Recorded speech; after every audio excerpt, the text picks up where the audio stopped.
enfrentando o espaço de peito. Tá? No início da noite, a gente está deixando o espaço para trás, daí a gente está virando.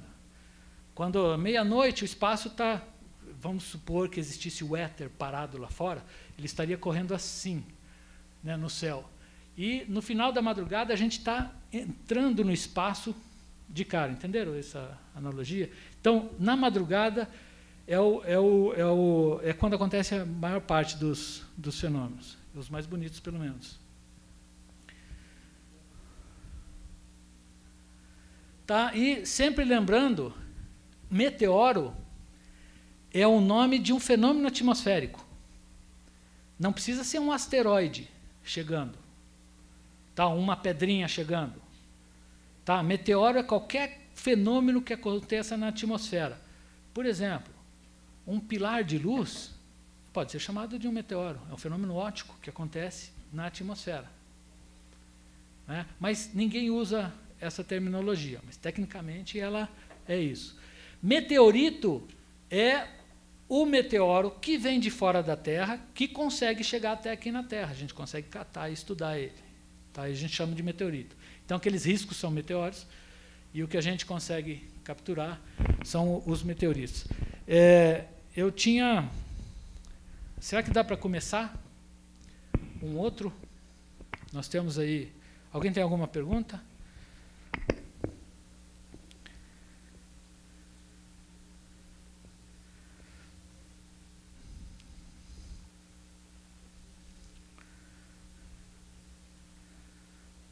Ou algum comentário?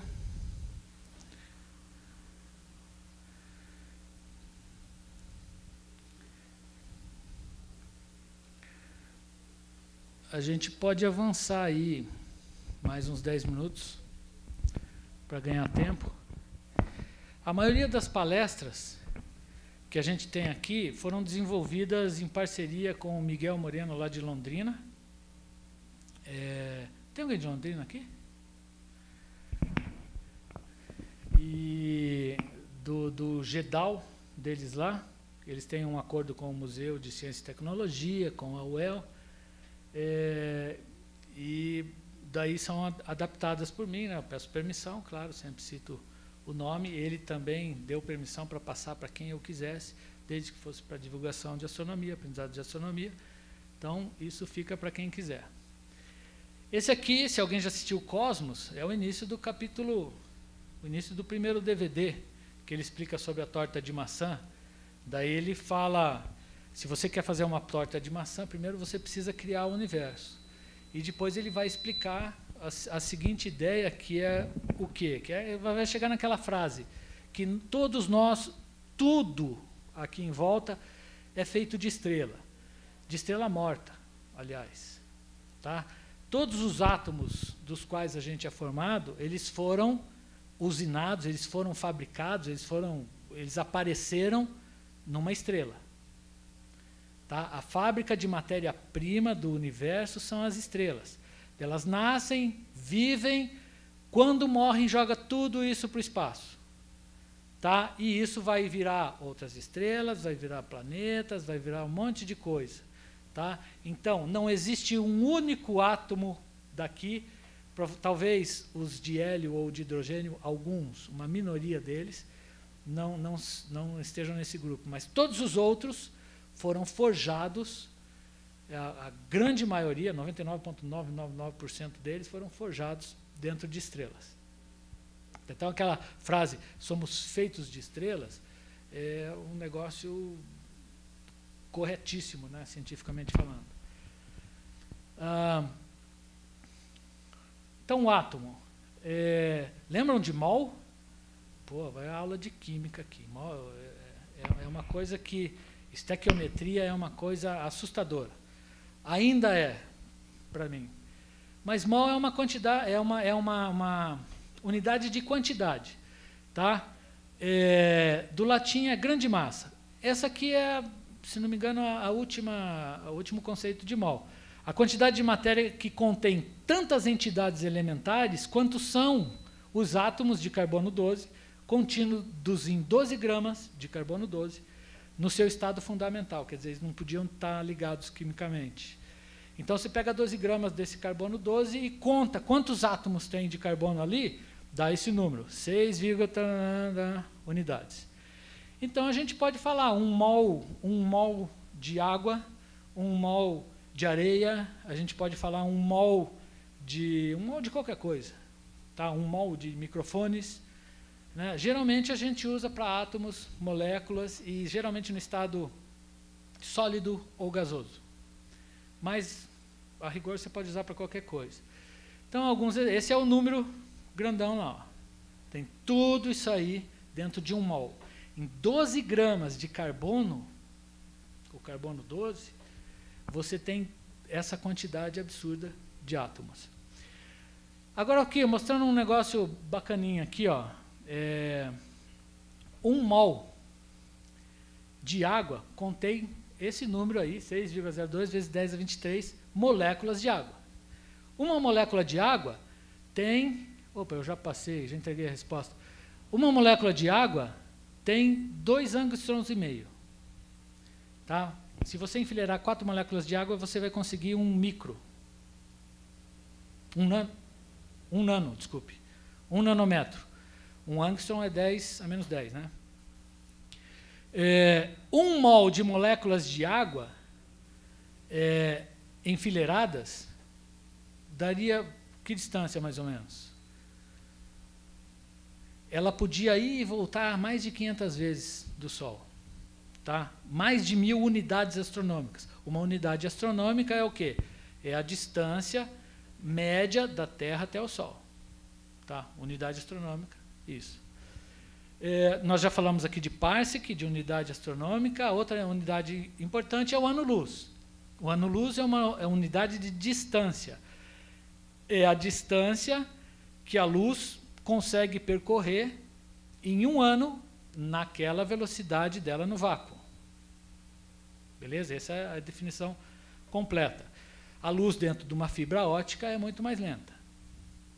Tá? Dentro do vidro, muito mais lenta. Tá? Então, é no vácuo.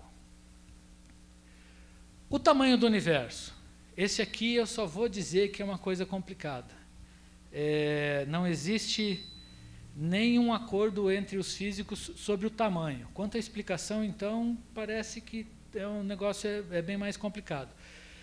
Mas é mais ou menos assim. Parece não existir mais dúvidas que o universo tem aproximadamente 12,3, 12,4, 12,5 bilhões de anos.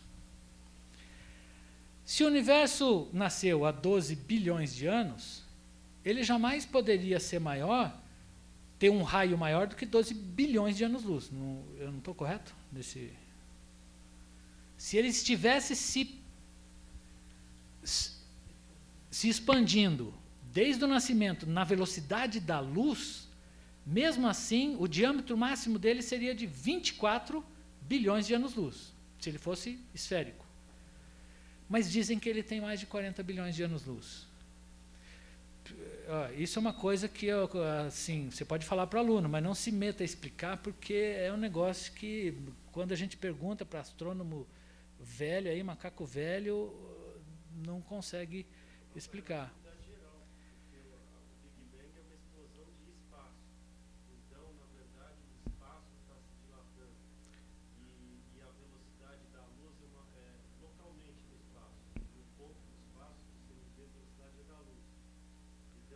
Num ponto, não vale para... Se o espaço fosse estático, o espaço não estivesse expandindo, a luz viajaria 14 bilhões de anos-luz em 14 bilhões de anos. Mas como o espaço está se expandindo à medida que a luz viaja, ela consegue percorrer uma distância maior do que 14 bilhões de anos-luz devido à dilatação do espaço. Você podia fazer um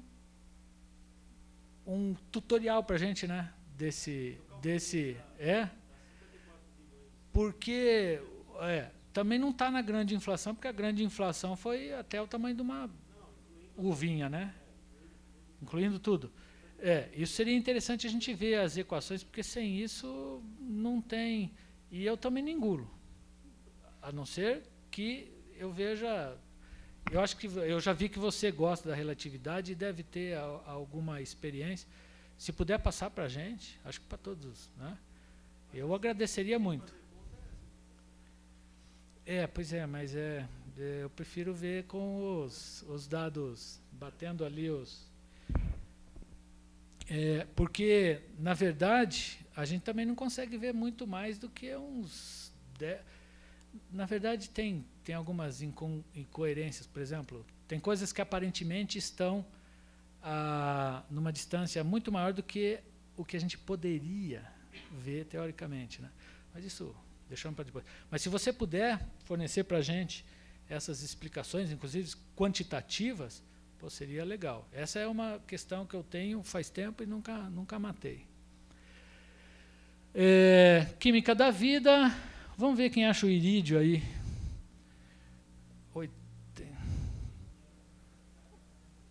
7? Aqui, ó. Então, o irídio teve esse nome porque inicialmente era para existirem 77 satélites. O dinheiro acabou antes disso, hoje, mas depois foi recontinuado, eu não sei hoje quantos tem, mas o nome veio daí. Então, os irídia vieram daqui. Bom, aqui é só para mostrar, né, o que nós temos. A gente ainda está descobrindo um monte de coisas novas. Alguns físicos arriscam dizer que, a partir de um instante, esses elementos aqui vão se tornar estáveis novamente. Eu não sei, tá? Não sou da área, não posso físicos e químicos, né? Mas aqui eu usei isso aqui para falar sobre uma coisa. As estrelas, elas têm reações nucleares. As reações nucleares são de fusão e de fissão. Tá? Então, o universo, ele tende ao ferro. As coisas que têm elementos abaixo do ferro, tá? Elas tendem a... Isso aí seria a fusão, né? Do hidrogênio para o hélio. Fusão, né? Elas tendem a fazer fusão e ir criando. Então, o hidrogênio, depois o hélio, carbono, o oxigênio, que são os principais, né? Magnésio, aqui o silício, até chegar no ferro. Tá? Ele vai pulando alguns na sequência principal. E as estrelas mais pesadas, a reação é o contrário. Daí já são reações de fissões e outras coisas complicadas provocadas por pressões gigantescas. Então é muito natural existir o elemento ferro em quase todo o planeta. Ele é muito rico e ele, na verdade, chega a ser uma coisa muito importante.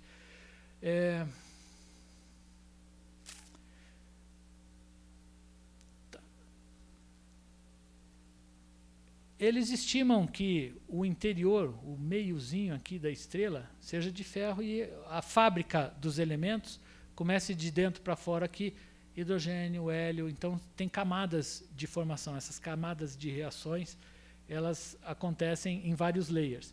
Existe um layer final que vocês estão vendo aqui, que é uma camada de convecção muito interessante. Eu vou mostrar da superfície como é que ele funciona daqui a pouco. Vamos rodar mais uns 5 minutinhos, daí a gente abre o intervalo. O diagrama HR foi feito aí pelo Hertzsprung e pelo Russell, esses dois caras aqui, que é esse diagrama das estrelas. Ele não está completo aqui. Aqui existem as estrelas muito escuras, né? Então, essa aqui é o que a gente chama de sequência principal. A maioria das estrelas está aqui. Então, a gente pode ver que quanto mais luminoso, né, a luminosidade tem a ver, inclusive, com a cor dela, a cor principal do espectro. O nosso Sol está aqui, ó. O nosso Sol é uma estrela medíocre, classe espectral G2, né, esse tipo de classe espectral, mais ou menos com essa temperatura superficial. Tá? A temperatura bem no interior do Sol é muito superior, e a temperatura da atmosfera do Sol também é superior à temperatura da